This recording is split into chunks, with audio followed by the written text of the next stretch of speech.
জগদ্দলের আটচালা বাগান রোডে গুলি চালানোর অভিযোগে ধৃত তৃণমূল নেতা দিগিলেশ সিং। এলাকা দখল ঘিরে শাসক দল তৃণমূল কংগ্রেসের দুই গোষ্ঠীর কাজিয়ায় মঙ্গলবার রাতে তপ্ত হয়ে ওঠে জগদ্দলের আটচালা বাগান রোড এলাকা। গুলি চালানোর অভিযোগে জগদ্দল থানার পুলিশ ভাটপাড়া শহর 2 তৃণমূল কংগ্রেসের সহ সভাপতি দিগিলেশ সিংকে গ্রেপ্তার করেছে। অভিযোগ, তৃণমূল নেতা দিগিলেশ সিং ও ভাটপাড়ার 18 নম্বর ওয়ার্ডের তৃণমূল কাউন্সিলর সুনিতা সিং এর পুত্র নমিত সিং এর মধ্যে বহুদিন ধরেই কাজিয়া চলছে। মঙ্গলবার রাতে তৃণমূলের ওই দুই গোষ্ঠীর মধ্যে বিবাদ চরমে ওঠে। বিবাদ ঘিরে আটচালা বাগান রোডে গুলি চালানোরও ঘটনা ঘটে বলে অভিযোগ। জগদ্দল থানার বিশাল পুলিশ বাহিনী ঘটনাস্থলে পৌঁছে তপ্ত পরিস্থিতির সামাল দেয়।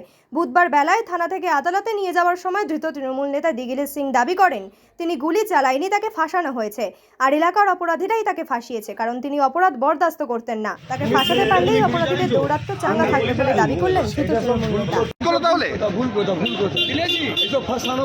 কে ফাঁসাচ্ছে? কে ফাঁসাচ্ছে? কে অপরাধীরা চাইছে যে দিগিলেশ সিং চলে গেলে অপরাধ আর